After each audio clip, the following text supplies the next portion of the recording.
bass with a 11-inch balloon. I'll use clear so you can see the internal guts, and two 260s. So the first thing is I put about this much air in here, and I'm going to make 8 bubbles. And you want the bubbles not so super big. I don't know what the technical size is for this, but I make 8 bubbles like this. Okay, then I make a loop like this, so they just boom right there. Okay, now I twist these in half, so I have 2 sets of 4. And I twist those in half, so I have 4 sets of 2. And I'm going to pop the rest of this. Okay. I'm going to put this aside for a second.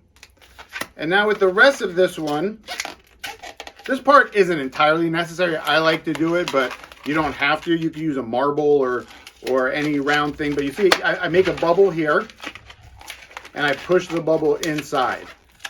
Right? I just keep doing that.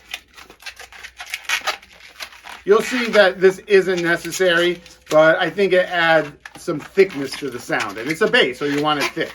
Okay, so I take it all the way to the end, and I pop it off so I have this little ball here. Right? Now here comes the red 260. Okay, I inflate it all the way. Then I take this maroon ball, I'm going to put it inside the end of the 260 and let the air out. So now the maroon ball is inside the red balloon. Cool. All right, here is the 11-inch round. And I am going to take this and stick it inside the balloon, kind of flip the balloon inside out. So now the maroon ball is inside this flipped out 11-inch balloon. And this is really, I guess, the tricky part that you, but you inflate the balloon, and now watch this. I pull the string up so the ball is blocking the air, so no air can get out, okay?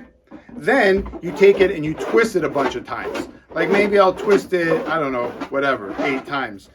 Now I take that ball, you see that ball? I'm going to take it and I'm going to squeeze it to this area, right? Which is about right here. That's about 2/3 down, and I grab the ball like that. Now because I twisted it a bunch of times, the pressure keeps the air from inflating. Okay, so then I take these 8 bubbles from the beginning.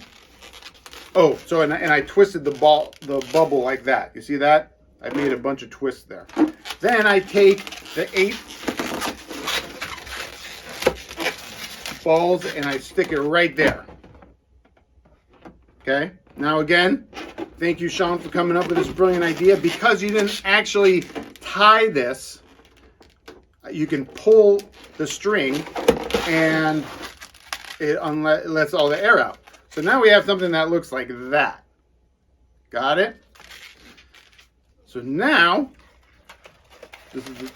you take the balloon and you stretch the lips really wide, and that's why you don't want these bubbles too big, because it all has to fit back inside.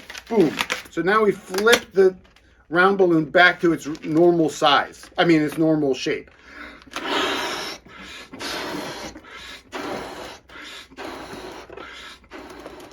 Okay, inflate it, and I actually only tie it halfway, because that way when I'm done playing, I can deflate it, put it in my pocket, walk around, and then reinflate it later. So that's what it looks like from the inside. You see that?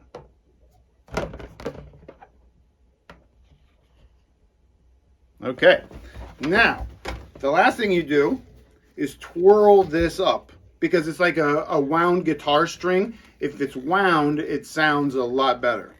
So, and you can use a 160 or a 350. The 160 sounds thinner, but is twangier, and the 350 is thumpier, but has less range. And the trippiest thing, the thing that really affects the sound of the bass, is the color of the balloon, because different balloons have different qualities of paint, and some paint is thicker than others. All right, so I twist it all the way, and then the very last thing I do is I make a loop at the end, like this. You see that loop right there? That's going to go around my finger. And finally, this here is called a piezo pickup. It's like a ceramic disc, and it's my microphone. So it's made. This is how violinists and cellists amplify their instrument, with this piezo pickup. So I'm going to tape it right there with just regular packing tape. And I'm going to put a few layers on here just to make sure it stays nice and in place. All right, we're ready?